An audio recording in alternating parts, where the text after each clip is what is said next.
వల్లభనేని వంశీ ఎట్టకేలకు చిట్ట చివరకు 140 రోజులు విజయవాడ సబ్ జైల్లో కారాగార వాసాన్ని అనుభవించి విడుదలయ్యారు. జగన్మోహన్ రెడ్డి గారిని కూడా నిన్న సతీ సమేతంగా వెళ్ళి కలిసి వచ్చారు. ఆయన కోర్టు వారు విధించినటువంటి షరతుల ప్రకారం ఆయన విజయవాడ కొంత దూరంలో నివసించాలి. అందువల్ల త్రేలప్రోలులో ఆయన తాత్కాలిక నివాసాన్ని ఏర్పాటు చేసుకున్నారు. నేను కూడా నిన్న తేలప్రోలు వెళ్ళి వంశీని పరామర్శించి పలకరించి వచ్చాను. ఇక్కడ ఒక విషయం చెప్పాలి. తెలుగుదేశం పార్టీ అధికారంలోకి వచ్చిన దగ్గర నుంచి కొంతమంది మీద టార్గెట్ చేసుకొని లోకేష్ కక్షపూరితంగా వ్యవహరించాడు. దానిలో ఒకరు వల్లభనేని వంశీ.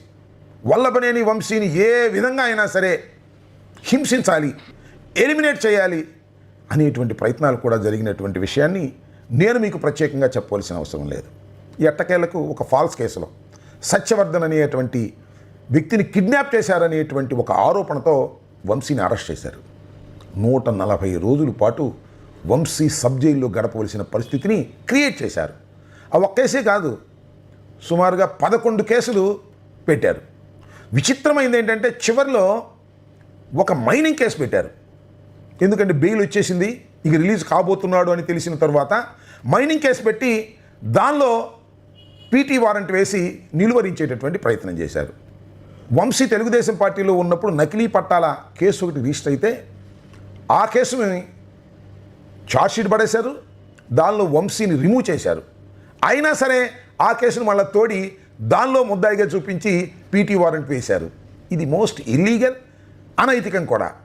ఒక మాట ఇక్కడ చెప్పాలి. చంద్రబాబు నాయుడు గారు ఆ కేసు గురించి మాట్లాడుతూ ఇది ఫాల్స్ కేసు, అవసరమైతే నేను గవర్నర్ దగ్గరికి వస్తాను, ఎంఆర్ఓ మీద యాక్షన్ తీసుకోవాలి కానీ వంశీ మీద ఎలా తీసుకుంటారు అని ప్రగల్భాలు పలికిన ఆయన ప్రభుత్వమే మళ్ళా వంశీని ఆ కేసులో అరెస్ట్ చేసి నిర్బంధించాలనే ప్రయత్నం చేయటం ఎంత అనైతికమైన చర్యో ఒక్కసారి మీరు ఆలోచించండి.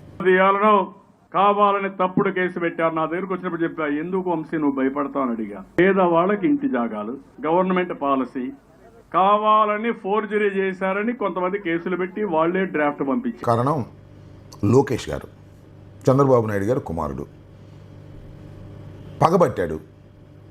వంశీ మీద పగ దేనికి పెట్టాడో మనం ఒక్క విషయాన్ని ఇక్కడ చర్చించుకోవాలి. వంశీ ముఖ్యంగా చంద్రబాబు నాయుడు గారి సతీమణిని, లోకేష్ బాబు గారి తల్లిగారిని దూషించాడు అనేది ప్రధానమైన కక్ష. ఈ దూషించిన విషయం ప్రపంచం అందరూ చూశారు కూడా.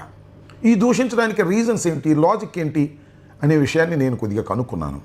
కారణం ఏంటంటే ఎప్పుడైతే వంశీ తెలుగుదేశాన్ని కాదని వైసీపీలోకి వచ్చి అక్కడ స్నేహం చేస్తున్నాడో దాన్ని దృష్టిలో పెట్టుకొని లోకేష్కు ఉన్నటువంటి అభిమానులు కానీ, చంద్రబాబు నాయుడు గారి అభిమానులు కానీ, తెలుగుదేశం పార్టీకి చెందినటువంటి నాయకులు కానీ వంశీని, వంశీ గారి సతీమణిని ఇష్టానుసారంగా దూషించారు.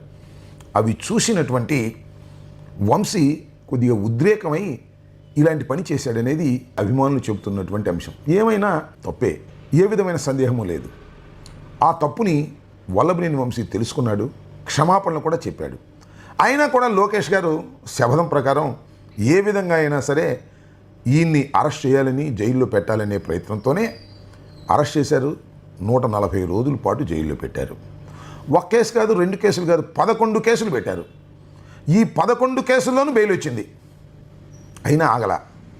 సిద్ధార్థ లూథ్రాని పంపించి సుప్రీంకోర్టులో ఈ బెయిల్ను రద్దు చేయాలనేటువంటి ప్రయత్నం చేశారు. కానీ సుప్రీంకోర్టులో ఈ ప్రయత్నం బెడిసి కొట్టడంతో రిలీజ్ కాక తప్పలేదు. అయితే ఒక విషయం, వంశీ జైల్లో ఉన్నప్పుడు 30 కిలోలు తగ్గాడు. జుట్టుకి రంగు వేసుకునేటటువంటి విషయాన్ని పక్కన పెట్టాడు. ఒరిజినల్ రంగు తెల్లగా, నాలాగా జుట్టు తెల్లగా వచ్చింది. 30 కిలోలు తగ్గాడు. ఆయన ఆరోగ్యం మీద అనేకమైనటువంటి వదంతులు వచ్చాయి.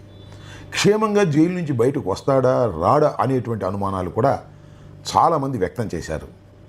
అనేక సార్లు ఆసుపత్రికి వెళ్ళవలసినటువంటి పరిస్థితి కూడా ఏర్పడింది. కానీ ఆరోగ్యంగానే తిరిగి వచ్చాడు. నేను నిన్న కలిసినప్పుడు ఆయనతో ఆయన ఆరోగ్యం గురించి మాట్లాడాను. ఆయన ప్రత్యక్షంగా చూశాను. 30 కిలోలు తగ్గాడు. చిన్న విషయం కాదు ఇది. 30 కిలోలు తగ్గిన నా వ్యక్తిగత అభిప్రాయం ఆరోగ్యంగా ఉన్నాడు, ఫిట్గా ఉన్నాడు, మిలిటరీ మ్యాన్ లాగా ఉన్నాడు. తగ్గిన ఆయన కళ్ళల్లో మాత్రం కసి తగ్గలేదు. ఎందుకు తగ్గలేదంటే అన్యాయంగా అక్రమంగా నన్ను 140 రోజులు ఈ సమాజానికి దూరంగా, కుటుంబానికి దూరంగా జైల్లో నిర్బంధించిన వారి సంగతి తేలుస్తాననేటువంటి భావన ఆయన చూపుల్లో నాకు కనిపించింది. చాలా పట్టుదల కలిగినటువంటి వ్యక్తి వంశీ. అంతేకాదు, గన్నవరంలో 23 మంది తెలుగుదేశం పార్టీ వారే గెలిచినప్పుడు గెలిచాడంటే వ్యక్తిగతంగా ప్రజాదరణ కలిగినటువంటి వ్యక్తి కూడా అనే విషయాన్ని ఇక్కడ నేను చాలా స్పష్టంగా చెప్పదలుచుకున్నాను. అయితే ఒక్క విషయం, లోకేష్ బాబు కూడా తగ్గాడు. మీకు గుర్తుందా? ఇంతవరకు చాలా లావుగా ఉండేవాడు, ఫ్యాట్గా ఉండేవాడు, చాలా కష్టపడి తగ్గాడు. ఇంకా లావుగా ఉన్నాడు. నిజం చెప్పాలి అంటే ఆ లావును తగ్గించేటటువంటి బాధ్యతని ఖచ్చితంగా వంశీ తీసుకుంటాడని నేను భావిస్తున్నాను. ప్రభుత్వాలు శాశ్వతం కాదు. ప్రభుత్వాలు మారిన తర్వాత లోకేష్ బాబు కూడా బరువు తగ్గవలసిన అవసరం ఏర్పడుతుందనే విషయాన్ని పాపం లోకేష్ బాబు గారు ఇప్పుడు గమనించలేకపోతున్నాడు. నిదానంగా గమనిస్తాడని కూడా నేను భావిస్తున్నాను. కాబట్టి యాతావాత నేను చెప్పదలుచుకుంది, వంశీని జైల్లో పెట్టి 140 రోజులు నిర్బంధించి ఆయనకి సింపతి కలిగే విధంగా చేశారు. ఓటమి పాలైనటువంటి వంశీ ఇవాళ హీరోగా నిలబడేటటువంటి పరిస్థితిని కూడా లోకేష్ గారు కల్పించినందుకు నిజంగా లోకేష్కి వంశీ ధన్యవాదాలు చెప్పాలని నేను భావిస్తున్నాను. నమస్తే.